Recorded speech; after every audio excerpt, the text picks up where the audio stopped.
Alhamdulillahirabbil alamin. Bihi nasta'in ala umurid dunya waddin. Wassalatu wassalam ala asyrafil anbiya wal mursalin. Sayyidina wa maulana Muhammadin wa ala alihi wa sahbihi ajma'in. Subhanaka la ilma lana illa ma 'allamtana innaka antal alimul hakim. Rabbi syrah li sadri wa yassir li amri wahlul 'uqdatan min lisani yafqahu qawli, amma ba'du. Saudara sekalian yang saya muliakan, ketika hati berpaling, hatinya siapa? Nah, tuh. Coba kita lihat dulu hatinya siapa dulu nih yang berpaling.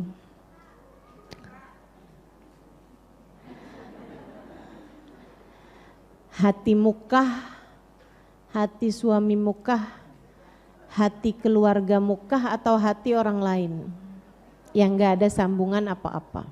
Yuk kita bahas satu-satu.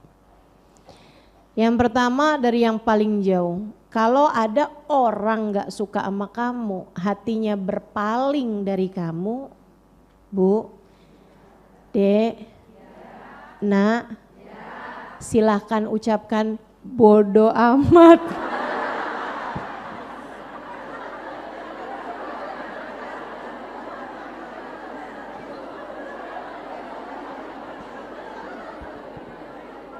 Lah bukan siapa-siapamu juga, ya kan? Gak usah terlalu dipikirin sampai segitunya. Tetangga 5 rumah gak seneng sama kita, ya biarin. Emang siapa kamu sampai harus disenengin sama semua orang? Betul gak? Bahkan kepada baginda kita Nabi besar Muhammad, ada aja orang yang gak suka sama beliau. Kata Allah, fa in tawallau faqul hasbiyallah. Faqul hasbiyallah. Wahai Nabi Muhammad, kalau mereka berpaling darimu, faqul hasbiyallah, ucapkan cukup bagiku Allah. Gitu. Jadi kalau ada orang lain yang memang gak ada kaitan sama kita, dalam artian gak ada kaitan sama kita, Bu, dia gak ngebeliin gas kalau habis, dia gak gantiin lampu kita kalau mati, gitu kan? Kalau ada orang yang seperti itu berpaling hati dari kita, kita cukup liatin, saya ada salah apa enggak sama dia? Enggak ada, oh oke, udah, gitu aja. Saya bikin salah apa enggak? Enggak, oh ya udah, enggak jadi masalah buat kita. Gitu. Lain kalau kitanya memang ada orang hatinya berpaling dari kita. Kenapa? Karena rumahnya habis kita lemparin batu. Nah, kalau kayak gitu baru jadi masalah. Kita harus minta maaf.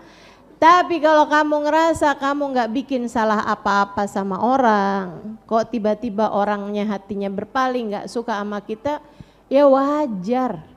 Katanya Imam Syafi'i alaihi ridwanallah, ridwan nas ghayah la tudrak.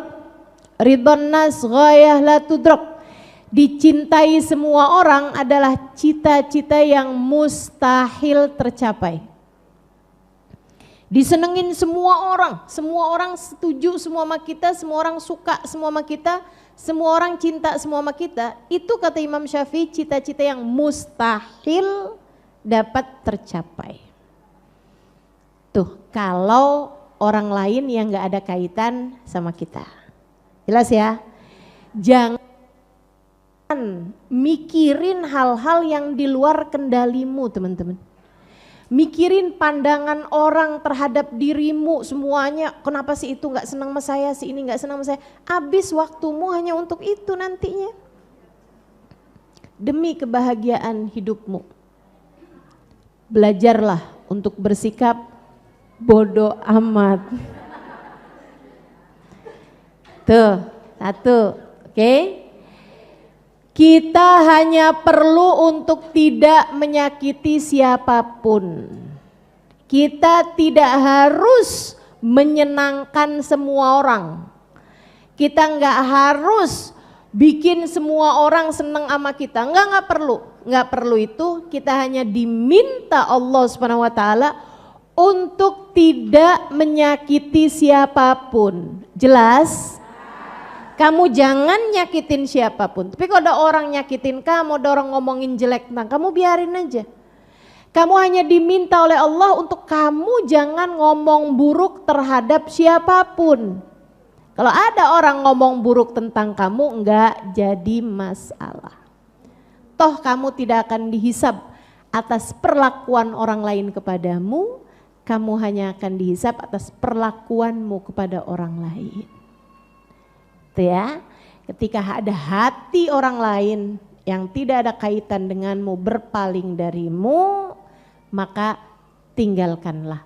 Gak usah pikirin, kamu jalan aja, yang penting sekali lagi kamu tidak berbuat salah, tidak menyakiti, tidak mengurangi hak orang lain terhadap dirimu. Itu kalau orang lain. Sekarang kalau keluarga kita gimana Ustazah? Ada orang dari keluarga kita yang gak senang sama kita, yang gak sayang sama kita, atau berpaling meninggalkan kita. Keluarganya yang siapa dulu nih? Karena keluarga itu ada keluarga yang sangat dekat, orang tua, anak. Ada keluarga yang dekat, kakak, adik, bibi, paman, yang mahram sama kita, yang kita gak batal wudhu. Ponakan, gitu ya. Nah itu sangat dekat. Kemudian ada keluarga tapi cukup jauh, sepupu, 2 pupu, 3 pupu.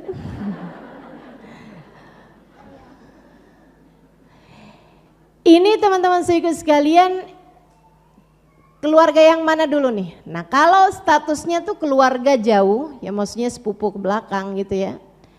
Kalau bisa sih kamu sampaikan, tanyakan kepadanya, itu namanya silaturahmi.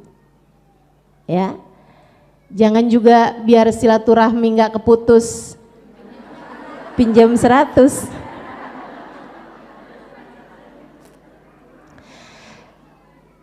Tapi biar silaturahmi nggak keputus, kalau ada orang yang hatinya berpaling darimu, silahkan klarifikasi padanya.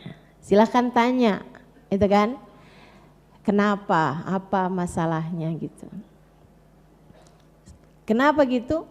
Karena yang namanya silah tuh hubungan kekerabatan, ya.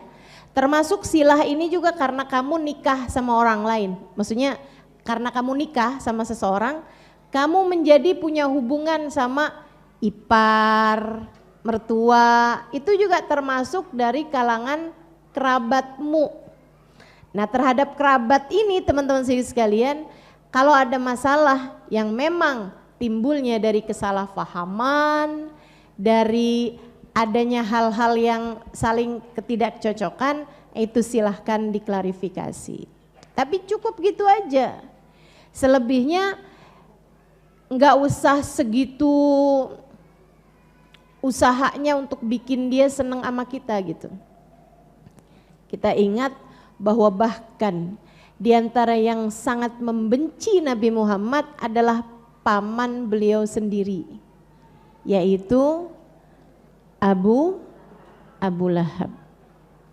Emang biasa kayak gitu, di antara kerabat juga ya ada yang setuju, ada yang enggak setuju. Sekali lagi prinsipnya adalah kamu harus baik sama siapapun dan kamu tidak bisa memastikan semua orang baik semua sama kamu. Kamu harus baik sama semua orang, tapi bukan berarti semua orang harus baik sama kamu. Enggak apa-apa. Kalau ada orang yang enggak senang, bahkan kerabat kita sendiri ada yang enggak senang, ya enggak apa-apa. Prinsipnya tetap aja. Prinsipnya tetap satu aja, kamu jangan nggak baik sama orang lain. Kalau ada orang lain nggak baik sama kita ya nggak apa-apa, wajar aja gitu. Ustazah ada yang nggak senang sama Ustazah, alhamdulillah. Kok alhamdulillah Ustazah? Berarti saya normal. Normalnya orang emang pasti aja ada orang seneng, ada orang yang nggak seneng. Biasa aja itu, biasa aja. Nah kalau orang yang nggak seneng itu adalah dari kaum kerabat kita sendiri, silahkan klarifikasi, silahkan kasih tahu gitu kan. Sebenarnya nggak gitu kok kejadiannya, atau maksud saya tuh begini kok gitu. Silahkan sampaikan. Tapi sebatas dia mau dengar alhamdulillah, nggak mau dengar ya sudahlah gitu. Nah, kalau yang nggak setuju, nggak sefaham sama kita, atau yang hatinya berpaling dari kita adalah orang-orang yang kita nggak bisa mengeluarkan mereka dari kakak kita. Ini masalah nih. Ini masalah. Kalau yang berpaling dari kita itu adalah orang-orang yang memang satu keluarga sama kita, kakak adik kita misalnya. Saudaraku sekalian yang saya muliakan, jangan pernah putus hubungan dengan mereka. Jangan pernah putus hubungan dengan mereka. Kaum kerabatmu ini, hati-hati. Inna silah yata'allaq bima tahtal arsy. Sesungguhnya hubungan kekerabatan kakak adikmu, saudara yang mahram sama kamu, teman-teman sekalian, wudhumu nggak batal sama dia, yang kamu satu kakak sama dia, itu hubungannya bergantung di bawah arsy. Tiap hari dia doanya gini, Allahumma sil man wasalani wagta' man qata'ani. Ya Allah, tetaplah terhubung dengan orang yang tetap terhubung dengan kerabatnya, dan putuskanlah hubunganmu ya Allah dengan seseorang yang memutuskan hubungan dengan kerabatnya. Hati-hati. Kamu kalau sampai putus hubungan sama adekmu, sama kakakmu, ada kesalahpahaman yang membuat kalian hatinya jadi berjauh-jauhan, bisa menjadi sebab terputus pula lah hubungan antaramu dengan Allah Subhanahu wa ta'ala. Hati-hati. Banyakan nih orang-orang nih putus hubungan, hati berpaling gara-gara urusan dunia. Warisan, rebutan warisan. Bicara warisan, nih ya, saya kasih tahu, dengerin yang benar. Dengerin yang benar. Harta warisan dari orang tuamu, atau dari salah satu keduanya, bapak atau ibu, yang meninggal dunia ninggalin harta warisan yang cukup banyak misalnya, itu bisa jadi harta paling berkah buat anak-anak kalau dibagi dengan penuh kasih sayang. Bukan hanya adil tapi penuh kasih sayang. Kakak sayangin adeknya, gitu kan, si adek juga sayangin kakaknya, semuanya sama-sama enak semua gitu, dibagi gitu kan, harta warisannya sesuai dengan pembagian yang sudah diaturkan Allah Subhanahu wa taala dalam Al-Qur'an. Itu akan jadi harta yang paling berkah yang dikeluarkan, yang ditinggalkan oleh orang tua buat anak-anaknya. Makanya ada banyak keluarga tuh yang dapat kayak perusahaan turunan, itu yang paling berkah teman-teman. Ada banyak perusahaan-perusahaan besar itu yang merupakan tinggalan dari orang tuanya. Ada banyak usaha-usaha makmur, usaha-usaha yang berkah, tinggalan dari orang tua. Itu kalau dibaginya dengan penuh kasih sayang sama saudara gitu, bakalan jadi harta yang paling berkah. Tapi jadi harta yang paling panas sekaligus menghancurkan dan membakar ketika harta warisan dibagi secara zalim. Ketika ada seseorang yang berusaha untuk menguasai harta dari keluarga, dia mendapatkan lebih sekalipun dari yang lainnya, apalagi dia menguasai harta yang seharusnya dibagikan kepada yang lain. Lihatin aja, bukan cuman harta yang itu yang bakalan hancur, tapi akan menghancurkan harta dia yang lain-lainnya. Apalagi kalau sampai masuk ke pengadilan, bolak-balik, itu segala macem. Hanya untuk biar keluarganya nggak dapat harta warisan.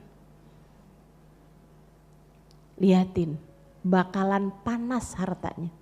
Harta yang panas tuh api, bisa ngebakar harta tersebut sampai bisa membakar sisa-sisa harta yang lain-lainnya. Jangan ada di antara kita yang rebutan harta warisan, apalagi sampai membuatmu kehilangan keluarga. Dunia bisa dicari, tapi saudara nyarinya di mana? Kehilangan harta masih bisa dicari gantinya. Kehilangan saudaramu, kamu bisa dapetinnya di mana? Itu saudara kamu, bukan mantan. Ada gitu, mantan saudara. Gak ada teman-teman. Jadi kalau hati saudaramu yang berpaling, bagaimana, apa yang harus kamu lakukan? Kamu harus menyambung hubungan kembali dengan saudaramu tersebut itu. Segala cara silakan tempuh.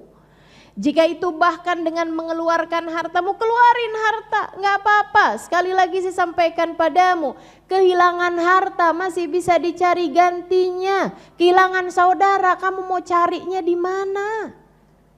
Saya sih nggak apa-apa kehilangan dunia saya, kehilangan harta saya nggak mau kehilangan saudara saya. Saya nggak mau kehilangan saudara saya. Saya sayang sama saudara saya. Lagian ibu-ibu saya sekalian, saudara kita kalau bukan kita yang nyayangin siapa? Pak RT. Kecuali kalau kamunya jadi Pak RT. Ibu RT gitu kan. Yang nyayangin mereka saudara kita adalah kita gitu. Adalah kita. Jangan sampai kita nih kalau misalnya mau ngasih, mau sedekah apa segala macam, katanya Imamul Haddad dalam kitabnya Nasaih Ad-Diniyah, beliau mengatakan seringkali orang sedekah nggak dapat pahalanya. Kenapa bisa begitu? Karena dia meninggalkan yang dekat buat nyari yang jauh. Saudaranya sendiri susah, sampai buat makan aja susah. Dia nyumbang ke Palestina. Benar nyumbang ke Palestina nggak salah, tapi yang salah kamu meninggalkan nyumbang kepada saudaramu. Saudaramu duluan teman-teman, kenapa? Depan mata. Saudaramu tuh kalau nggak kamu yang bantu siapa lagi? Kan begitu ya? Nah tuh kalau kamu dapat kelebihan rezeki, bagi sama saudara-saudara kamu. Kalau kamu ada suatu hal yang menyenangkan, sampaikan kepada orang-orang di sekelilingmu. Orang yang kaya bukan orang yang punya harta banyak, tapi orang yang ada banyak orang menikmati kekayaan tersebut bersama dirinya. Semakin banyak orang yang ikut serta merasakan kekayaanmu, berarti kamu kaya. Gitu. Jangan pelit-pelit lah. Kalau mau hidup enak tuh jangan pelit-pelit. Orang pelit itu jauh dari surga. Orang pelit jauh dari keluarga. Orang pelit jauh dari tetangga. Orang pelit jauh dari pokoknya semua orang dah. Orang pelit tuh dah gak ada enak-enaknya. Mudah-mudahan semuanya jangan ada yang jadi orang pelit. Amin ya rabbal alamin. Kenapa orang bisa pelit ya Ustazah? Asyaitan ya'idukumul faqra wa ya'murukum bil fahsya wallahu ya'idukum minhu maghfiratan wa fadla. Setan suka ngejanji-janjiin kefakiran. Jadi setan suka menakut-nakutkan orang dengan kefakiran. Jadi itu kalau pelit tuh itu emang dari setan tuh teman-teman saya sekalian. Setan ngebisikin gitu kan. Kalau kamu kasih sama dia nanti buat kamunya mana? Kalau kamu ngasih sama dia banyakan, nanti kamu gak bisa beli kerudungan baru yang warnanya biru.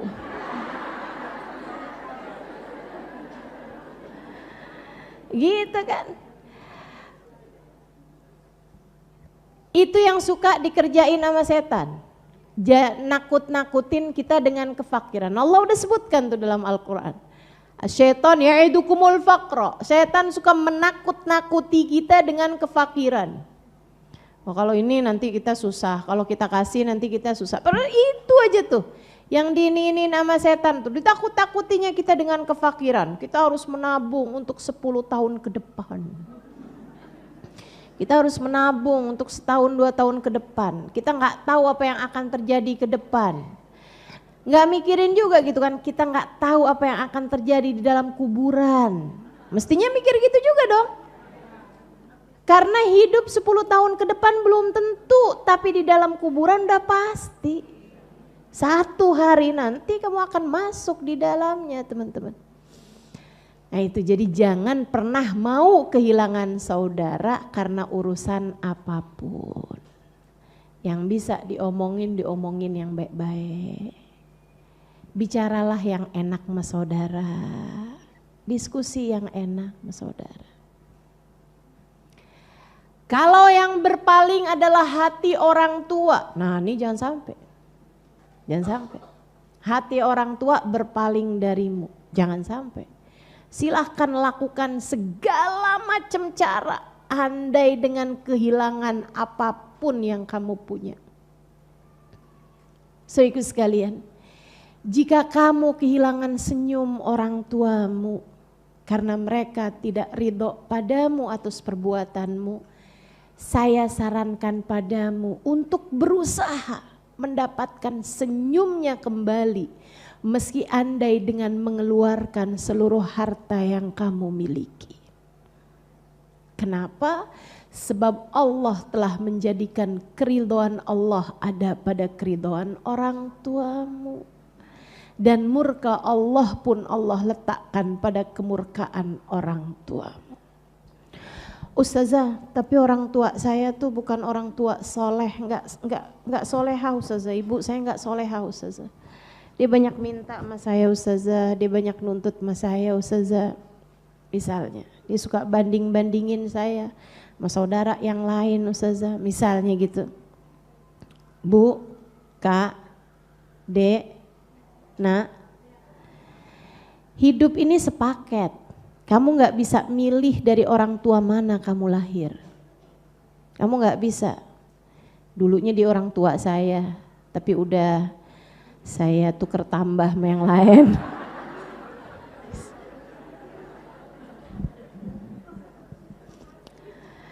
Kita gak bisa milih anak kita gak bisa milih orang tua kita. Tapi kamu harus tahu, la yukallifullahu nafsan illa wus'aha. Allah tidak akan memberi ujian kepada siapapun di luar batas kemampuannya. Memang dalam masalah kesabaran ini teman-teman, ada orang yang teruji kesabarannya, ada orang yang menguji kesabaran orang lain menghadapinya. Ada orang yang teruji kesabaran, yang ngadepin siapa aja sabar. Itu yang beruntung. Tapi ada juga orang yang justru nguji kesabaran orang lain menghadapi dia gitu. Orang tua ada yang jadi bahan syukur. Anishkurli wali walidaika. Berterima kasihlah kepadaku, kata Allah, berterima kasihlah kepada kedua orang tuamu. Ada banyak orang-orang tua yang alhamdulillah memilikinya adalah nikmat dari Allah Subhanahu wa taala. Tapi bukan enggak ada juga, bukan tidak ada orang tua yang jadi ujian bagi anak-anaknya. Orang tua yang keras, orang tua yang kasar, orang tua yang suka membanding-bandingkan, orang tua yang begini begitu. Jadi ujian bagi anak-anaknya. Jika kamu adalah orang tua, jangan sampai kamu menjadi orang tua yang jadi ujian bagi anak-anakmu menghadapi dirimu.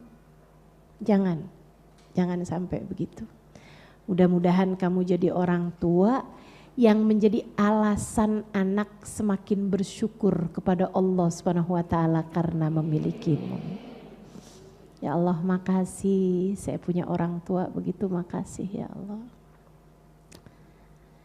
Jadi kalau kamu punya orang tua yang gak baik, gak soleh, gak solehah gitu, gak takwa sama Allah misalnya gitu, itu ujian yang Allah Subhanahu wa ta'ala berikan dalam kehidupanmu untuk kamu terus belajar sabar. Di sanalah nilaimu di sisi Allah. Di sanalah nilaimu di sisi Allah Subhanahu wa ta'ala. Jangan pernah biarkan hati orang tua berpaling darimu. Jangan biarkan hati orang tua berpaling darimu. Dek, Kak, Bu, penting untukmu mendapatkan keridhaan orang tuamu. Jika kamu masih punya orang tua, mintalah keridhaan dari mereka. Sebab Allah menjadikan ridhonya ada pada keridhaan orang tua. Cukup kisah-kisah yang sudah kita dengar tentang bagaimana seorang anak durhaka sama orang tuanya. Gak pernah bahagia. Dzambun ujjilat uqubatuh. Dosa yang dipersegerakan azabnya. Ada 2 dosa yang dipersegerakan azabnya di dunia ini, teman-teman sekalian. Yang pertama yaitu dosanya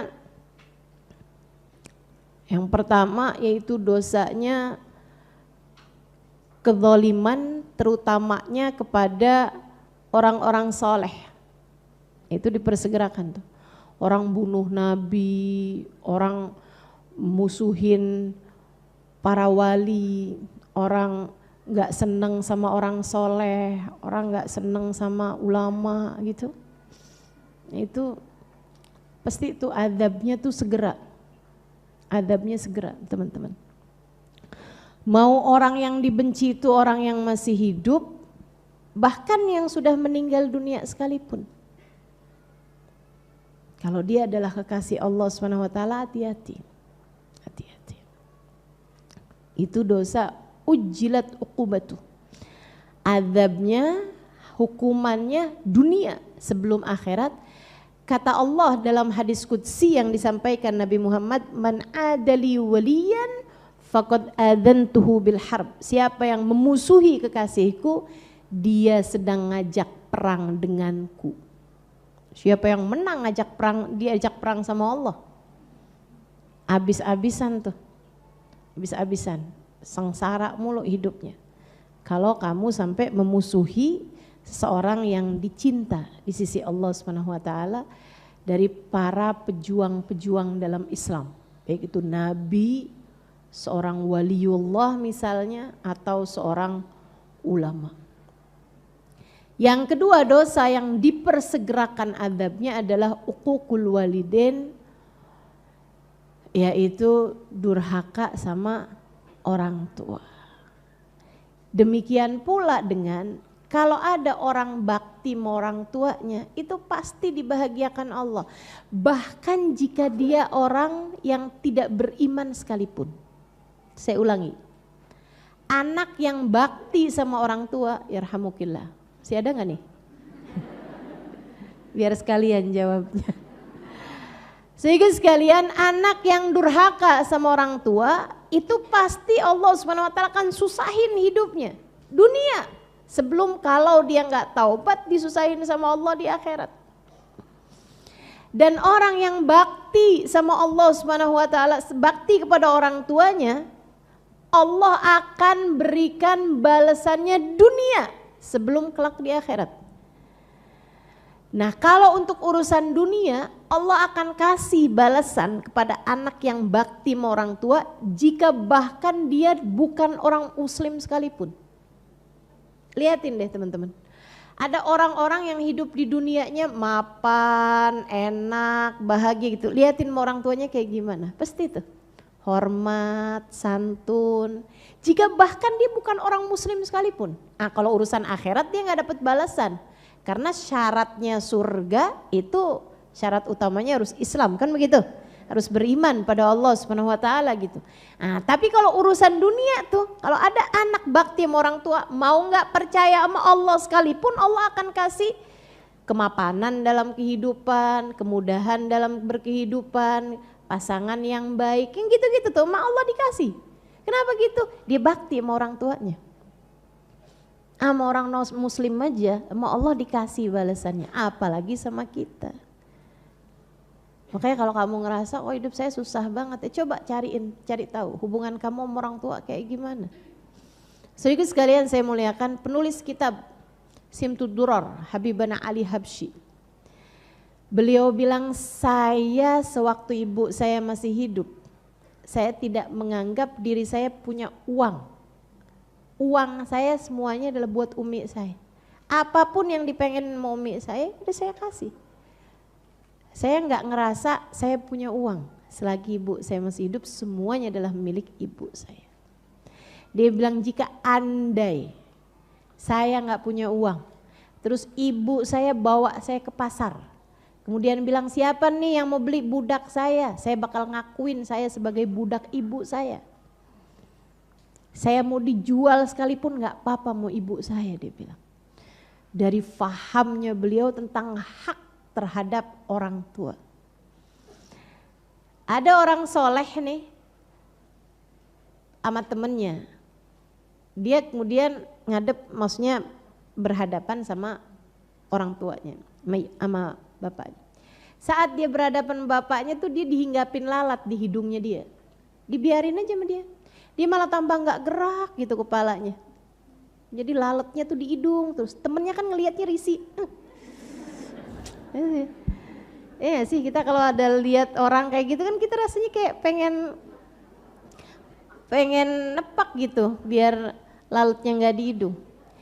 Sampai udah selesai, abisnya itu udah bapaknya udah jalan gitu, dia bilang, kamu tuh tadi ada lalat di hidung kamu. Ada hidung di lalat kamu. Kamu gak usir dari hidung kamu gitu, saya lihatnya risih banget. Dia bilang, soalnya kan di depan bapak saya. Emang kenapa gitu? Saya takut kalau diusir dari hidung saya, dia lari ke hidung bapak saya. Mendingan ngerubungin hidung saya dah, biarin daripada datang ke tempat orang tua saya. Masya Allah, dari baktinya. Seseorang di antara orang saleh berkata, saya seumur hidup gak pernah makan barengan sama orang tua dalam satu nampan.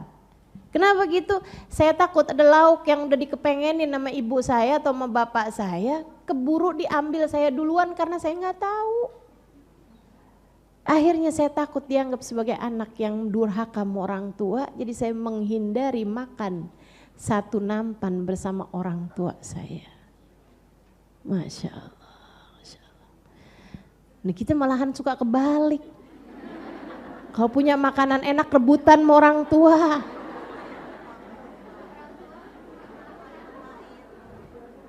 Orang tua baru kasar dikit aja pengen kita laporin ke Polda. Siapa tuh orang itu? Nah, zaman sekarang nih, ya Allah, nggak tahu hak orang tua terhadap dirinya. Jangan biarkan hati orang tuamu berpaling. Kenapa? Sebab hati orang tuamu berpaling, pertanda Allah berpaling pula dari dirimu. Allah letakkan keridhoannya ada pada keridhoan orang tua. Walaupun orang tuanya nggak soleh ustazah, betul. Sebisa yang kamu bisa deh, teman-teman sekalian. Tapi dia kasar ustazah, tapi dia keras ustazah, tapi dia suka main tangan ustazah. Nah, kamu hindarin aja. Kamu hindarin sebabnya dan kamu hindarin kezolimannya. Jangan sampai terkena kepada dirimu. Nah, kamu harus jaga-jaga. Misalnya gitu, bapak saya marah kalau apa. Nah, itu kamu harus hindarin. Kamu harus cari tahu gitu, apa yang dia bisa bikin dia marah, itu harus terus-terusan berusaha kamu hindarin. Selebihnya kamu minta terus, doa terus sama Allah. Ya Allah, lembutkanlah hati orang tuaku. Ya Allah, bahagiakanlah hati orang tuaku. Sibukkanlah orang tuaku ibadah kepadamu ya Allah. Ini jadi salah satu doa saya bertahun-tahun belakangan ini teman-teman. Saya minta pada Allah untuk orang tua saya. Dari masih ada ibu saya sampai sekarang tinggal abah saya doa tahun-tahun terakhir ini. Kenapa saya doa gitu? Karena saya ngerasa saya zolim tidak bisa menemani orang tua saya dalam hari-hari mereka. Gak bisa terus-terusan, ada orang tua saya di Indramayu, saya di Jakarta dengan kesibukan yang ya seperti yang teman-teman tahu. Saya gak bisa menemani mereka, saya gak bisa menyenangkan hati mereka terus-terusan gitu kan. Jadinya saya doa, minta sama Allah, ya Allah bahagiakanlah hati orang tua saya ya Allah. Dimanapun saja mereka berada ya Allah, maafkan saya yang tidak bisa menemani mereka. Ya Allah, sibukkan orang tua saya denganmu ya Allah. Sibuk beribadah kepadamu sehingga mereka tidak kesepian karena tidak bersama dengan anak-anaknya.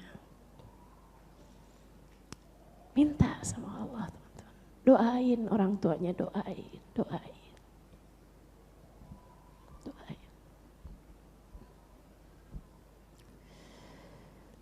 Yang masih pada punya lengkap orang tua dua-duanya, saya sarankan padamu untuk terus berusaha berbakti kepada keduanya. Udah kehilangan, rindunya itu yang gak tertahan.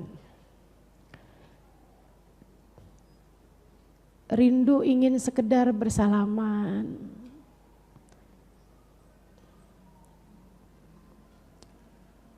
Berat ya rindu tuh ya, berat. Jadi gitu, gak apa-apa yang sabar, sama orang tua yang sabar. Jangan biarkan hati orang tuamu berpaling darimu, jangan.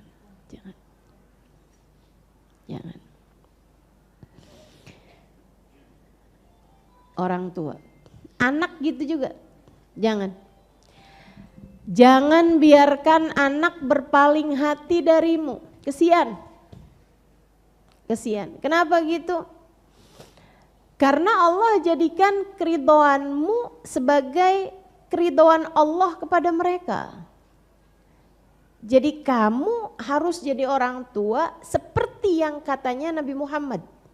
Nabi Muhammad pernah doakan rahmat. Ya Allah, rahmatilah para orang tua.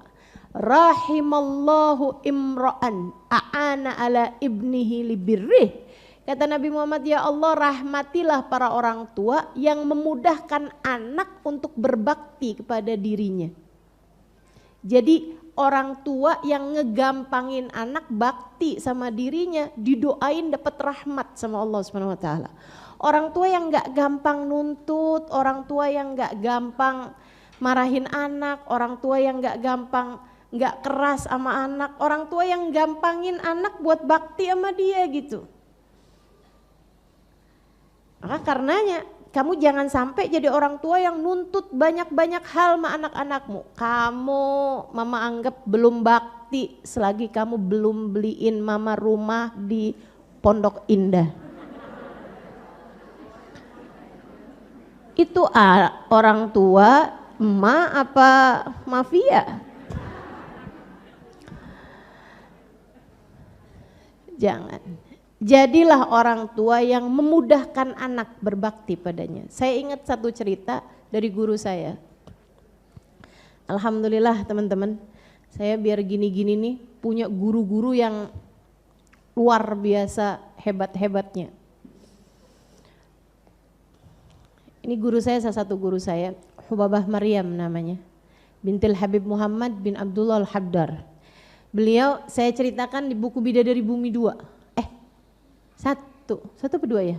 2. Bidadari Bumi 2. Hubabah Maryam bintil Habib Muhammad bin Abdullah Al-Haddar. Beliau ini saudaraku sekalian seorang perempuan sangat solehah, sangat dermawan, dan abahnya beliau adalah seorang ulama paling terkemuka pada zamannya, Dari tangan beliau lahir ulama-ulama dunia, salah satunya Habib Umar bin Hafiz. Selain daripada itu Habib Zain bin Smith Madinah, penulis kitab Tagrirat As-Sadidah, itu murid beliau. Kitabnya banyak dikaji di pondok-pondok pesantren di Indonesia sini, karya dari guru saya, Habib Zain bin Ibrahim bin Smith Madinah. Mudah-mudahan Allah panjangkan usia beliau. Sudah di atas 80-an tahun sekarang. Insya Allah. Seorang yang saya yakini sebagai salah satu dari kekasih Allah Subhanahu wa taala, saudaraku sekalian. Hidupnya makmur dengan ibadah sampai anaknya cerita, beliau kamarnya di atas. Kalau nemuin tamu kan di bawah tuh. Itu setiap tangga beliau turun punya zikiran tersendiri. Punya zikiran tersendiri bahkan di tiap tangganya. Kita dalam hidup belum tentu punya zikiran. Beliau di tangga aja punya zikiran tersendiri, memang beda kelas. Para hamba-hamba tercinta di sisi Allah nih. Ini ayahandanya Hubabah Maryam yang adalah istri dari Habib Zain bin Smith. Habib Zain bin Smith murid beliau, sekarang jadi ulama terkemuka saudaraku sekalian di kelas ifta itu ya, ilmunya, keilmuannya di kelas dapat memberi fatwa gitu, bisa menjadi mufti. Saudaraku sekalian, beliau ini Habib Muhammad bin Abdullah Al-Haddar, ayahanda dari guru saya dan juga guru dari guru saya. Beliau satu waktu anaknya nih cerita sama saya, Hubabah Maryam, dia bilang, kuntu fi dzakal yaum Halimah, dia bilang saya satu hari Halimah, saya liatin abah saya waktu itu masih anak-anak muda, masih kayak umur 10 tahun, 11 tahun, masih anak-anak, dia bilang. Saya liatin abah saya itu lagi flu, terus zaman itu ya pakai sapu tangan, dia bilang sapu tangannya tuh udah mulai kotor. Jadi saya deketin abah saya terus saya bilang, khalini ghasil ya Bapak, dia bilang bolehin saya cuci dulu abah, nanti abis itu saya kalau udah kering saya balikin lagi. Ditarik sama abah saya terus sapu tangan, dia bilang nggak usah. Saya bilang nggak apa-apa Pak, itu udah mulai kotor, saya cuci aja. Nggak usah. Nanti saya ambilin sapu tangan yang lain abah. Saya ambilin yang lain biar abah pakai yang bersih, yang ininya saya cuci dulu. Nggak usah nak, nggak usah. Nanti biar abah cuci sendiri aja. Sampai saya sedih banget gitu. Saya sebagai anak kepengen cuciin sapu tangan abah saya malah nggak mau gitu. Akhirnya saya pamitan, maksudnya saya jalan keluar, ada temennya waktu itu yang deket sama abah saya, dia nanya gitu, kenapa kamu nggak biarin aja dia nyuciin sapu tangan kamu gitu. Kesian tuh sampai sedih gitu kan. Terus abah saya bilang, dan saya masih dengar gitu kan sambilan jalan, dia bilang jangan, saya takut dia nanti ngelihat ingus saya, ngerasa jijik, dia dicatat di sisi Allah sebagai anak yang durhaka sama saya. Saya nggak mau dia nyuciin sapu tangan saya, dia lihat ingus saya atau apa, dia ngerasa jijik, kemudian dia dicatat di sisi Allah sebagai anak yang durhaka sama saya. Cuman urusan gara-gara ingus yang bisa saya bersihin sendiri, saya nggak mau gara-gara itu anak saya kecatat sebagai anak yang durhaka. Karena merasa jijik sama orang tuanya. Masya Allah, ini orang tua yang kayak gini nih, yang didoain sama Nabi Muhammad, semoga Allah selalu memberikan rahmat buat para orang tua yang memudahkan anak berbakti kepadanya. Kalau kiranya anak keberatan, jangan suruh. Kalau kiranya anak pengen banget misalnya, selagi sesuatu itu tidak melanggar syariat agama Allah, kenapa kamu gak kasih? Gitu kan? Ada hal-hal yang memang harus kamu bela mati-matian, betul. Kayak urusan ibadahnya dia kepada Allah, urusan sholat dia, kamu harus. harus berusaha untuk memastikan anakmu tidak meninggalkan sholat. Itu betul teman-teman saudaraku sekalian. Akan tetapi kayak urusan ada nilainya dia yang jelek di rapotnya, ya nggak apa-apa sih. Nggak apa-apa banget teman-teman, deh jangan belagu. Kenapa kok bisa nilai kamu ada, rapot kamu ada merahnya nih, ada satu ada merahnya nih. Kamu memang dasar kamu nggak belajar sih, kamu tuh makan dimarahin habis-habisan. Dia lupa dulu rapotnya merah semua.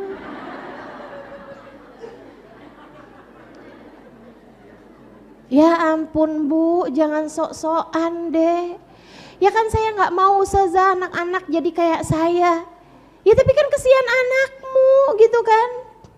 Udahlah biasa-biasa aja gitu terhadap hal-hal yang urusan-urusan dunia yang gak jadi sebab kebahagiaan mereka di akhirat juga kurang lebih aja. Kurang lebih aja, ada kurang-kurangnya kamu terima, ada lebih-lebihnya juga kamu terima gitu kan. Gak harus pas seperti yang kamu mau. Jangan biarkan anak-anakmu menderita hanya karena ambisimu sendiri terhadap urusan anak-anak kamu. Anak saya harus sukses, anak saya harus berhasil, anak saya harus jadi juara, anak saya harus... Kamu gak pernah nanya anak-anak kamu kepengen apa? Itu kan kepengenan kamu, bukan kepengenan anak-anak kamu. Dan lagi pula, memangnya kalau anakmu jadi yang B aja, kamu berhenti sayang sama dia? Kan enggak. Jangan sampai tuh kamu bilang sama anak kamu, kalau nanti rapot kamu jelek besok, mama gak kenal lagi sama kamu. Besokannya habis dia ngambil rapot ternyata jelek beneran. Masuk dalam rumah ditanya sama mamahnya gitu kan, gimana rapot kamu nak? Kamu siapa ya? Beneran jadi gak kenal sama ibunya. Ya Allah, ya Allah. Ayolah kita jadi anak yang benar sama orang tua kita jadi ibu yang benar sama anak-anak kita. Jangan biarkan hati orang tuamu ataupun hati anak-anakmu berpaling darimu. Insya terus doain, terus sambungin. Dan Bu, jangan pernah doa buruk ataupun ngomong buruk sama anak-anak kamu. Ini sangat-sangat saya tekankan. Jangan pernah doain buruk. Jangan pernah doain buruk. Bahkan jika kamu lagi kesel sekalipun sama anak kamu, lagi marah sekalipun sama anak kamu, jangan pernah keluar doa buruk mendoakan mereka. Mendoakan anakmu, jangan. Kenapa gitu? Nanti kalau sesuatu yang buruk tersebut terjadi, yang nyesel juga kamu. Betul gak? Kamu lagi marah kayak apapun, nih saya kasih tahu nih, lagi marah kayak apapun, kamu kalau doa gini, ya Allah, saya memang marah sama dia ya Allah, tapi saya ridho sama dia. Ingetin doa saya, ingetin. Para ibu yang punya anak nih, dengerin saya. Kalau kamu lagi marah sama anak kamu, semarah apapun doanya gini aja, ya Allah saya memang marah sama dia ya Allah, saya memang kesel sama dia ya Allah, tapi saya ridho kepadanya, maka ridhoilah dia ya Allah. Bukankah engkau mengatakan ridhomu terletak pada keridhoan orang tua? Ya Allah, aku ridho kepadanya, maka ridhoilah dia ya Allah. Ampuni dosa-dosanya, bimbing dia menjadi anak yang berbakti kepadamu ya Allah. Taat padamu, taat kepada Rasulmu. Dah gitu aja doanya. Kenapa gitu? Sebab selagi kamu masih ridho sama anak kamu, Allah akan ridho. Kalau Allah ridho, semakin Allah ridho, dia akan semakin soleh. Semakin Allah ridho, dia akan semakin solehah. Semakin Allah ridho, dia akan semakin jauh dari dosa-dosa. Semakin dekat dengan jalan ketaatan, semakin akan bertemu dengan orang-orang soleh dalam hidupnya Bu. Tapi kalau ibu sampai keluar doa, ya Allah saya marah sama anak saya, Allah saya gak ridho sama anak saya. Bu, kamu gak ridho, Allah gak ridho sama dia. Kalau seorang anak tidak diridhoi Allah, Allah hanya akan biarkan dia semakin tersesat dalam dosa-dosa. semakin tenggelam dalam keburukan-keburukan.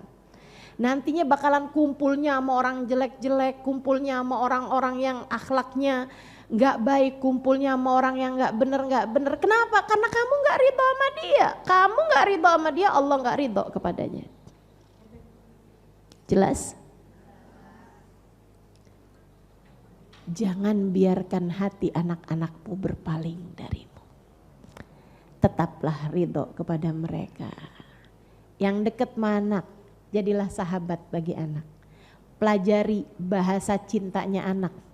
Oh yang ini bahasanya bahasa kata-kata. Oh yang ini merasa disayang kalau dipelukin, dipegangin. Gitu kan, dicium. Nah, kerjain. Oh yang ini nih ngerasa disayang kalau saya beliin hadiah atau saya kasih hadiah walaupun barang-barang yang remeh misalnya gitu. Nah kasih hadiah, kamu pelajarin. Oh yang ini ngerasa disayang kalau dilayanin, dibikinin kue, dibikinin makanan, kerjain. Enggak apa-apa, enggak ada yang pergi kok, enggak ada yang pergi.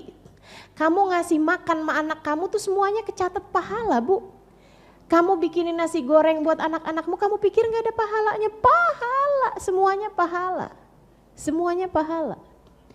Kamu memberikan kasih sayang bahkan sekedar senyuman kamu senyumkan kepada wajah anak-anakmu atau ucapan. Mama sayang sama kamu nak, mama sayang sama kamu. Mah rapotnya gak bagus, oh gak apa-apa tuh cuman urusan rapot aja nah. Coba lihat, hah?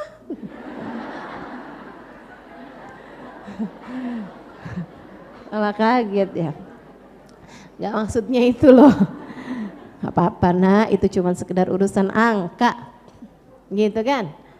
Gak jadi soal, gak akan terjadi kiamat hanya karena rapotmu merah. Cuman gak keterima di sekolah yang kamu inginkan aja. Mama akan selalu menyayangimu nak, seperti apapun keadaanmu. Sampein, biar anak tuh tahu gitu. Biar anak paham tujuan dalam hidup tuh kayak gimana gitu. Saya ingat lagi zaman saya kecil, ketika saya ngelihat ada pesta di kampung kami, pesta besar, ada bupati ngawinin anaknya pakai diarak, lewat depan rumah, kebetulan rumah kami depan jalan, rame banget pakai drum band segala macem tuh. Saya ikut nonton barengan sama umi saya. Pas udah selesai, udah bubar gitu, saya inget saya ada di dapur mau Mi saya bilang, Mi doain ya Mi, biar saya kaya. Nanti kalau saya kaya saya bisa bikinin pesta yang besar buat Umi. Kata Umi saya bilang, Umi mah males kondangan. Umi saya wanita sederhana, gak seneng rame-rame gitu. Terus saya bilang, yaudah kalau gitu doain biar kaya, biar bisa beliin Umi rumah yang gede. Rumah yang gede susah bersihinnya. Selalu punya alasan untuk urusan-urusan dunia nih Umi saya. Saya bilang kalau gitu Umi doain saya biar kaya, pokoknya judulnya anaknya pengen kaya nih judulnya. Saya bilang doain saya biar kaya, biar bisa bawa Umi pergi jalan-jalan ke luar negeri. Umi saya bilang, Umi mah males jalan-jalan. Lagian luar negeri yang Umi pengenin cuman Mekah Madinah dan Abah udah bawa Umi pergi Mekah Madinah. Udah haji Umi saya. Terus saya tanya, kalau gitu Umi pengennya apa dari anak-anak Umi? Umi saya bilang, Umi pengen nanti kalau Umi meninggal dunia, anak-anak Umi gak keberatan bacain Umi Yasin tiap pagi. Dah itu aja. Itu Umi sampaikan pada saya 30-an tahun silam teman-teman. Untuk kemudian Umi saya meninggal 30 tahun sesudahnya. Si panjang waktunya. Tapi itu membuat saya mengerti harus apa yang saya lakukan untuk bisa membahagiakan orang tua saya. Dari saya kecil. Saya tahu saya harus berbuat apa untuk bisa jadi anak berbakti buat orang tua saya. Saya harus belajar ilmu agama, hingga mudah-mudahan bukan cuma saya yang berkenan mengirimkan doa untuk Umi saya, mengirimkan bacaan Al-Quran buat Umi saya, tapi juga yang lain-lain. tapi juga yang lain-lain. Sehingga nih kalau sekarang kan saya mimpin Yasin, saya niatkan buat Umi saya juga. Yasinnya dibaca tuh sama ratusan orang, ribuan orang, Umi saya dapat pahalanya. Bahkan sampai sekarang nih, setiap kali saya ngajar Umi saya ikutan dapat pahalanya. Coba tuh liatin, kebayang gak Umi saya tiap hari paketannya paling banyak nih kayaknya. Paket. Gitu kan, anaknya ngajar, dan yang ngajar bukan cuma saya, keluarga kami. Abang saya juga punya pondok pesantren yang tidak berbayar. Tidak berbayar, dan dikasih makan di pondok kami itu ya. Terus adik saya juga mengajar. Insya Allah, alhamdulillah, mudah-mudahan ini tambahan amal kebaikan buat Umi saya di dalam alam kuburnya. Masya Allah. Jadi teman-teman saudaraku sekalian, tuh hubungan antara kita sama orang tua jangan sampai putus. Jangan biarkan hati orang tuamu berpaling darimu, dan jangan biarkan hati anak-anakmu berpaling darimu. Gitu. Nah sekarang nih paling penting nih, waktunya udah paling sedikit, nggak apa-apa. Ketika hati suami berpaling darimu.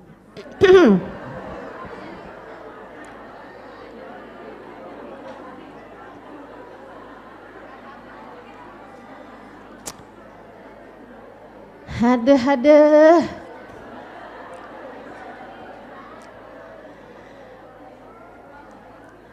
Nih ya, saya lihat dari berbagai angle ya, dari berbagai persepsi, dari berbagai posisi. Dengerin saya. Teman-teman sekalian, orang tuh kalau suami hatinya berpaling, kebanyakan gimana? Coba nih kita liatin. Ada yang kayak gini nih, ada yang kayak begini. Sembarangan. Perempuan itu pikir dia siapa? Sampai bisa mengambil hati suami saya. Saya labrak dia. Ada yang begitu? Mana orangnya?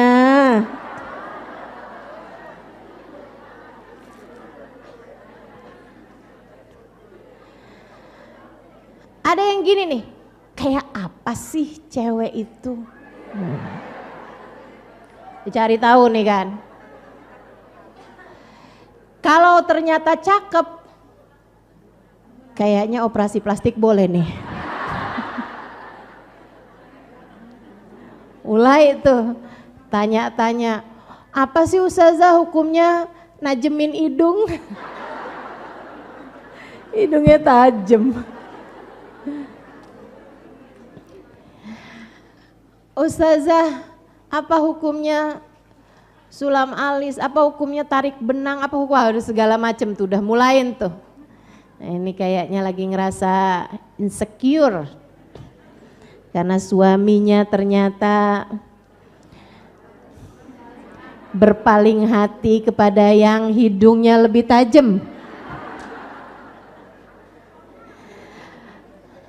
Suka ada yang begitu tuh, kalau dilihat perempuannya itu lebih cantik, dia jadi minder gitu kan, pantas aja sih dia emang cakep gitu. Akhirnya itu jadi sedih-sedih sendiri, mengutuki keberadaannya, ntar dia ngaca sambil nangis.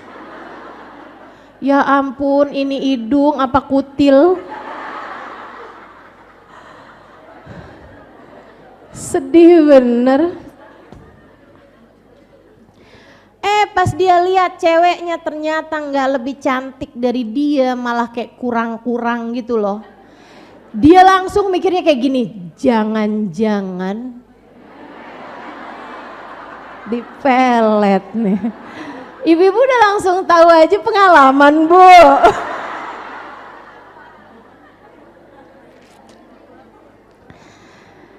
Masya Allah, Masya Allah. Ya. Ada yang kayak begitu tuh, ada tuh. Ada kayak gitu.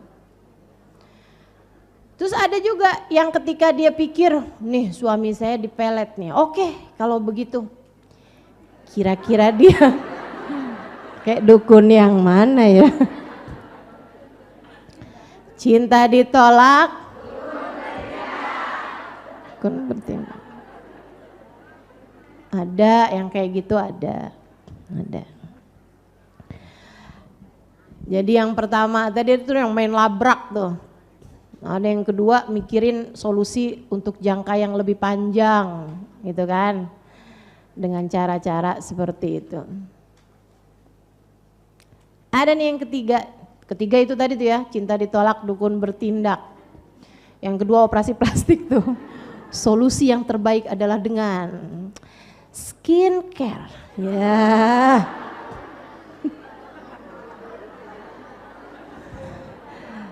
Gimana ceritanya sih?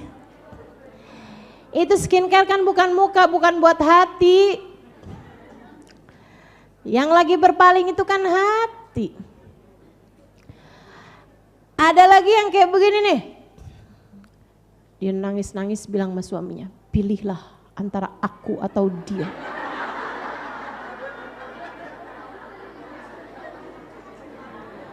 Rumah tangga ini terlalu sempit untuk didiami bertiga. Maka silahkan keluarkan, pilih antara aku atau dia. Ada yang begitu? Mana orangnya? Kayak banyak nih di sini yang begitu.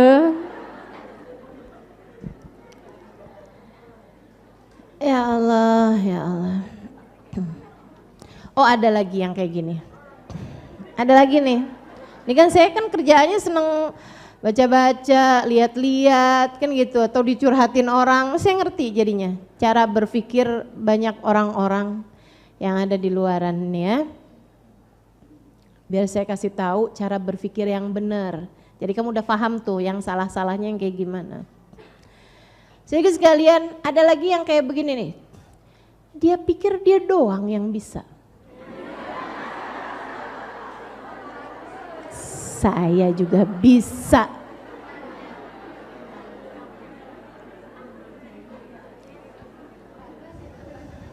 Banyak yang kayak begitu.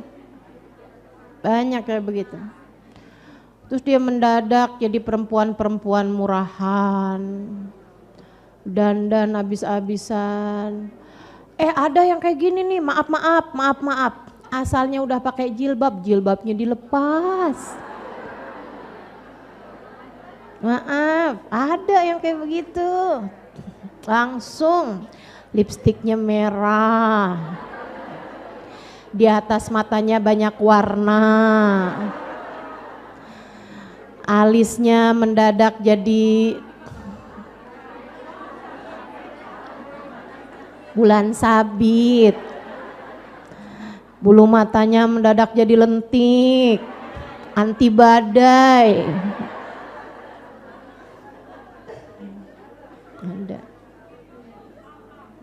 Ada. Mendadak dia cari-cari cat yang udah lama. Reuni SMA.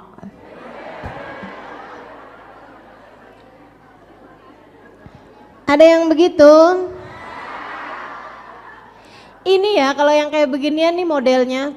Lah, suami saya nyebur nih di got. Dia pikir dia doang yang bisa, saya juga. Tuh kayak gitu tuh persis. Kayak gitu.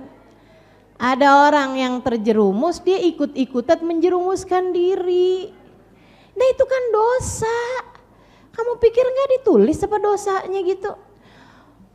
Dia berselingkuh, oh tapi karena suaminya juga selingkuh dimaklumi. Gak gitu. Gak gitu. Gak gitu. Malaikat tuh nyatet nggak gitu, nggak terus kamu karena hati tersakiti, terus jadi nggak dosa gitu kalau ditulis, nggak ada ceritanya. Ada lagi kelompok terakhir nih ya, masih ada nih, ada.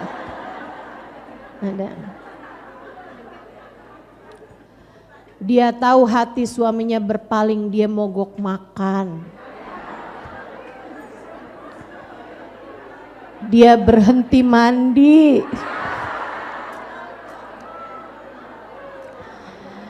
Dia nggak lagi pernah dandan. Dia ngerasa hidup begitu sia-sia. Dia ngerasa kebahagiaannya telah habis. Dia ngerasa hatinya sudah hancur berkeping-keping. Dia ngerasa mendung di langit hatinya tak akan pernah usai. Udah jadi kayak orang yang ini gitu, sampai lama-lama diajakin ngobrol nggak nyambung.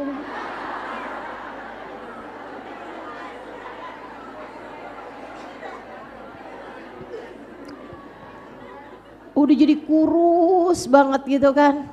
Dulunya mau diet setengah mati susahnya. Tiba-tiba aja gitu tiap nimbang, tiap berkurang sampai minus.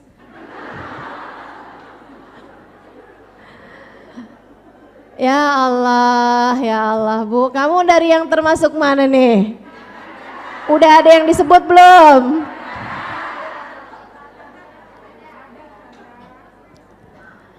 Termasuk yang di mana nih? Hah? Saudaraku sekalian yang saya muliakan, mestinya kayak gimana Ustazah? Nih saya kasih tahu mestinya ya. Saudaraku sekalian, ketika hati suamimu berpaling, biasanya sebabnya adalah satu dari dua hal. Yang pertama, karena kamu tidak pandai mensyukuri nikmat. Nikmat punya suami kamu sia-siakan. Kamu enggak ngurusin dia, kamu enggak peduli sama dia, kamu enggak peduli sama hatinya, kamu enggak peduli sama keinginannya. Dia kayak ada tapi enggak ada gitu, atau bahkan malah kamu jadikan dia sebagai sapi perah bagi kehidupan rumah tanggamu. Dia kayak yang, yaudah kamu sebagai suami kamu memang harus kerja. Tuh, tagihan listrik, tuh bayar sekolah, tuh belanja bulanan, bawang naik, ini naik segala. Kamu kalau ngobrol sama suami, kamu jadikan suami kamu tuh kayak kalkulator aja gitu. Urusannya angka aja, nggak ada huruf. Kalau ngomong sama suami bicaranya angka, mulu ada yang begitu? Ayo ngaku.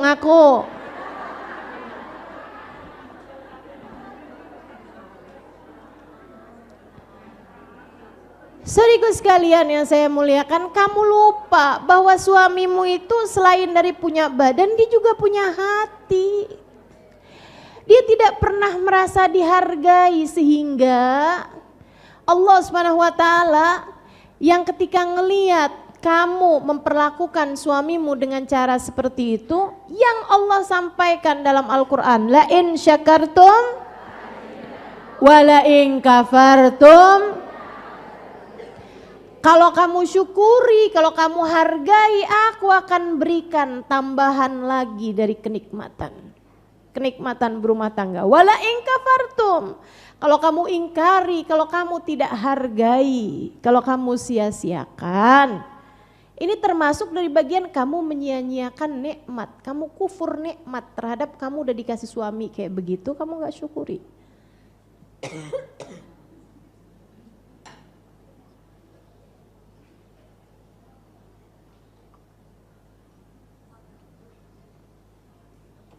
Ini termasuknya bagian dari kufur terhadap nikmat. Wala in kafartum inna adzabi, sesungguhnya azabku sangat pedih, dan salah satu dari jenis azab itu adalah dicabutnya kenikmatan tersebut. Hati suami enggak lagi condong padamu. Hati suami berpaling darimu. Enggak ada lagi rasa cinta kepadamu, enggak ada lagi rasa sayang padamu. Dulu ngeliatin kamu tidur tuh dia kesian, sekarang dia ngeliatin kamu tidur sebel.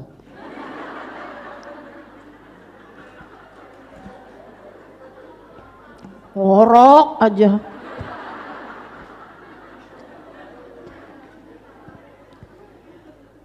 Saudaraku sekalian, sehingga ketika kemudian dia di luaran sana bertemu dengan seorang perempuan, Allah lihat nih istrinya nggak pinter jagain suaminya.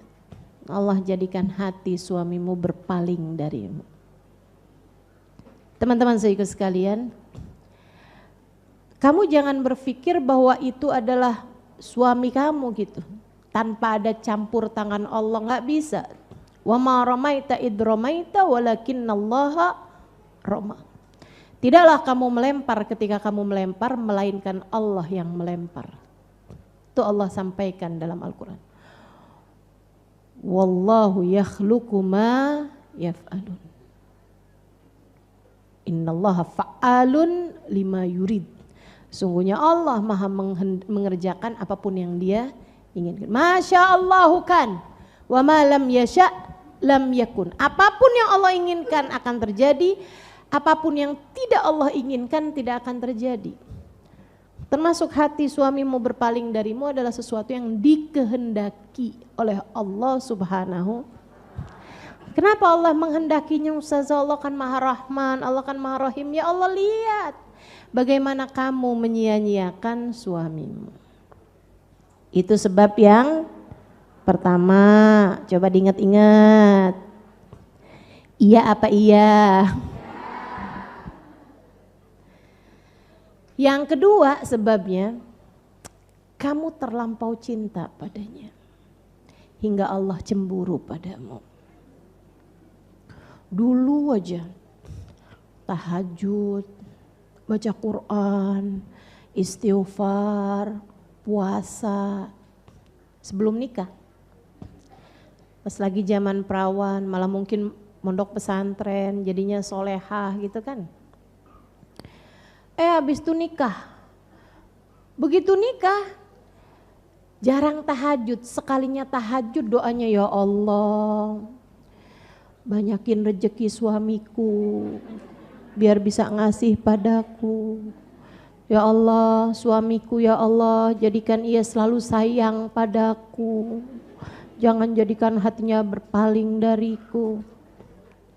Dulu sebelum nikah kamu nyari ridho Allah, sesudah nikah yang kamu cari hanya ridho suamimu, di mana Allah bagimu.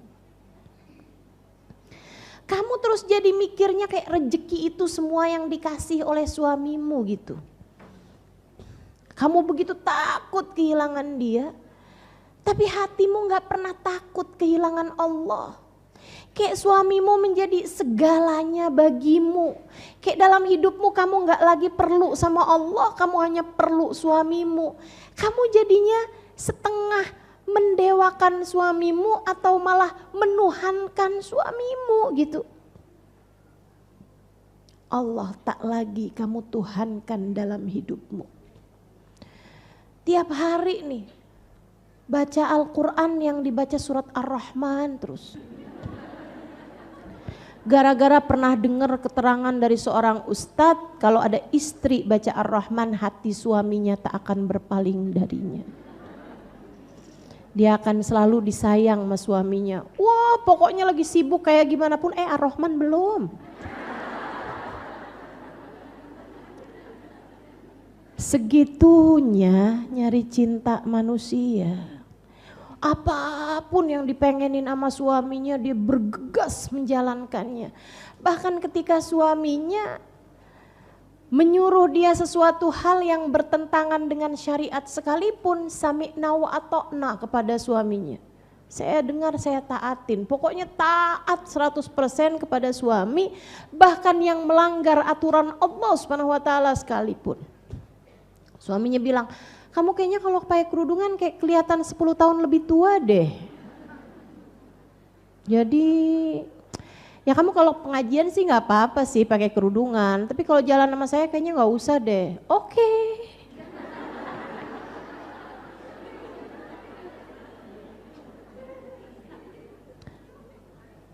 Allah cemburu kepadamu. Di mana hati hambaku yang satu ini? Dulu dia begitu menginginkanku, mengejar-ngejar cintaku, mengejar-ngejar keridhoanku. Sekarang ketika mendapatkan cinta suaminya, Dia pun meninggalkanku. Dia gak tahu bahwa hati manusia begitu mudah berpaling darinya. Allah kemudian buat hati suamimu berpaling darimu karena kecemburuan Allah padamu. Ada yang begitu? Ada pasti. Ada. Banyak. Maka ketika hati suamimu berpaling darimu, cobalah pikirkan satu dari dua hal tersebut mana yang selama ini jadi penyebab Allah menjadikan hati suamimu berpaling darimu. Kalau ternyata penyebab yang pertama sih, saya emang gak ngurusin dia gitu, soalnya dia gak mau kurus. Kalau itu sebabnya teman-teman saya sekalian, maka mulailah dengan menaikkan mutumu sebagai seorang istri. Naikin kelasmu sebagai seorang istri. Enggak harus kamu langsung mendadak jadi master chef gitu kan. Enggak harus mendadak kamu jadi rajin ini itu segala macem gitu. Kamu banget sama suamimu, enggak gitu. Tapi sekurangnya teman-teman saya sekalian, belajarlah dari yang terkecil. Apa tuh? Tersenyum di hadapan suami. Ayo nih, saya sangat sarankan kamu. Suamimu sangat rindu kepada senyummu, suamimu sangat rindu kepada tawamu, suamimu merasa kamu selama ini menyia-nyiakan dia gitu. Mulailah dengan minta maaf kepada dia. Kamu tahu nih hatinya sekarang sedang berpaling darimu, udah gak usah cari tahu siapa perempuan itu, cantikkah, tidakkah, langsingkah, atau gemukkah, tinggikah, pendekkah, kuruskah. Udah tadi. Gak usah kamu cari tahu seberapa mancung hidungnya, kamu gak usah cari tahu seberapa mulus mukanya. Teman-teman saudariku sekalian yang saya muliakan, bukan urusanmu untuk itu, urusanmu antaramu sama Allah Subhanahu wa taala yang menggerakkan hati suamimu. Saya kasih tahu, Bu, hati suamimu bahkan tidak berada dalam genggaman dia sendiri, hati suaminya berada dalam genggaman Allah. Hati suamimu berada dalam genggaman Allah. Yugallibuhu ma yasha, Allah bolak-balikan sekehendak Allah. Maka kalau kamu lihat hati suamimu berpaling, coba kamu lihat penyebabnya dari dua hal tersebut, kemudian mulailah memperbaikinya. Jika sebabnya adalah karena kamu kurang open, kurang ngurusin, kurang sayang, kurang eman, kurang deh sama dia dah. Kurang perhatian, kurang cinta, selalu menolak ajakan dia, selalu meninggalkan dia misalnya gitu untuk hal-hal yang kamu sibuk sendiri aja sama urusan-urusan kamu. Saudariku sekalian yang saya muliakan, yuk mulai dengan memperbaiki hubungan antaramu sama suamimu karena Allah. Karena Allah. Bukan karena biar hatinya balik lagi sama kamu, bukan. Akan tetapi karena Allah memerintahkanmu untuk menjadi istri yang solehah. Ingat, suamimu memegang kunci surgamu. Ingat, suamimu adalah jalan surga atau neraka bagimu. Begitu yang kata Nabi Muhammad SAW sampaikan. Nabi Muhammad bilang, "Fanzuri ilaih fa innama huwa jannatuki wa naruki." Perhatikan betul bagaimana perlakuanmu kepada suamimu, wahai muslimah, wahai mukminah, sebab suamimu adalah jalan surga bagimu. Ketika kamu baik hubungan dengannya, ketika kamu menghargai, menghormati, memuliakan, menyayangi, mencintai dia, dan dia adalah jalan nerakamu ketika kamu menyia-nyiakan dia, ketika kamu tidak menghormati dia, ketika kamu menghina-hina dia, ketika kamu menjelek-jelekan dia, dan seterusnya. Perbaiki hubungan antaramu dengan suami. Minta maaf. Maafin saya selama ini gak jadi istri yang baik buat kamu. Semoga saya masih diberi kesempatan untuk bisa belajar jadi istri yang baik bagi kamu. Gituin. Gak usah ngomong-ngomongin urusan hatinya yang sedang berpaling itu. Biarin aja. Kamunya aja. Kamunya aja yang belajar jadi istri yang solehah bagi dia. Rajinlah tersenyum. Ya kan? Tapi jangan senyum-senyum sendiri. Ntar suaminya mikir, ya ampun kayaknya udah agak konslet. Ya. Jangan. Fokus aja sama kenaikan kualitasmu sebagai seorang istri. Ingat saya, ingetin ucapan saya nih. Di akhirat nanti Nabi punya rombongan umatnya yang soleh-soleha. Maka ketika kamu jadi istri gak soleha, saya takutnya kamu kehilangan suamimu di dunia, kamu kehilangan Nabi Muhammad di akhirat. Kamu kehilangan ridha Allah di akhirat. Kamu kehilangan surgamu di akhirat. Kamu kehilangan kebahagiaanmu di akhirat. Maka teman-teman saudaraku sekalian, yang sabar. Yang sabar. Kamu jangan lihat tapi dia tuh, si itu tuh enak banget punya suami kayak begitu. Si itu tuh, oh suami saya emang gak bisa diandelin. Gak, jangan. Jangan. Allah udah ngepas-ngepasin semuanya teman-teman saudaraku sekalian. Yang benar jadi seorang istri, solehahlah kamu jadi seorang istri. Bukan untuk suamimu, bukan.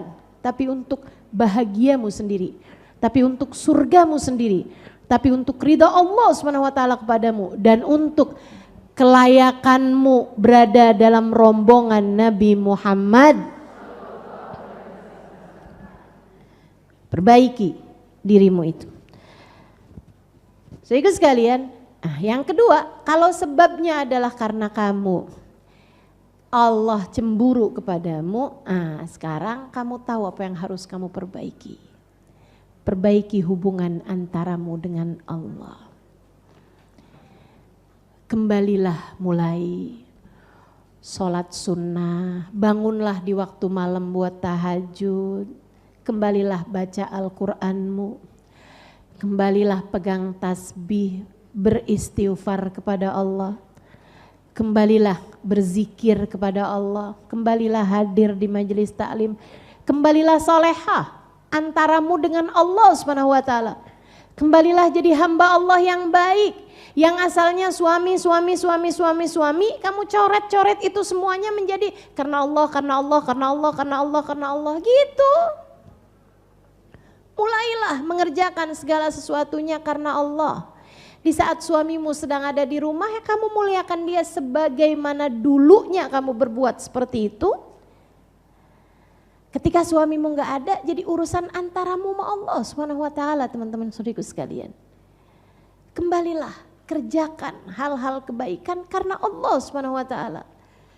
Kemudian menangislah hanya kepadanya, gak usah di hadapan suamimu. Gak usah kamu bilang, saya nih kurang apa sih bang? Gak usah. Kamu nanti kalau dijawab, susah ternyata kurangmu banyak.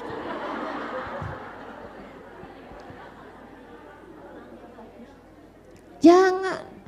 Udah aja kamu nangis sama Allah. Kamu bilang begini kepada Allah, ya Allah, meski sesiapapun meninggalkanku, jangan pernah engkau yang meninggalkanku ya Allah. Meski sesiapapun meninggalkanku, jangan pernah engkau meninggalkanku ya Allah. Tetaplah bersamaku, kuatkan aku, bimbing aku senantiasa menujumu ya Allah. Maafkan aku yang telah jauh meninggalkanmu. Aku ingin kembali kepadamu ya Allah. Terimalah aku. Seringkali Allah Subhanahu wa ta'ala memutuskan tali antaramu dengan hamba Allah, sebab Allah ingin mengulurkan talinya kepadamu. Seringkali Allah mematahkan hatimu dari seseorang yang kamu cintai, karena Allah Subhanahu wa ta'ala ingin merekatkan hubungan antaranya denganmu. Maka sambutlah uluran tangannya, maka sambutlah tali-tali yang terulur kepadamu. perbaikilah hubungan antaramu dengan Allah Subhanahu wa taala, maka kamu akan lihat bagaimana hubungan tersebut membawamu kepada keridhoannya. Wa sallallahu ala sayyidina Muhammadin wa ala alihi wa sahbihi wasallam bi fadli subhana rabbika rabbil izzati amma yasifun wa salamun alal mursalin walhamdulillahi rabbil alamin. Mudah-mudahan dapat diamalkan ala hadhihi niyah wa bi kulli niyatin salihah wa ila hadratin Nabi Muhammad sallallahu alaihi wa alihi wasallam. Al-Fatihah.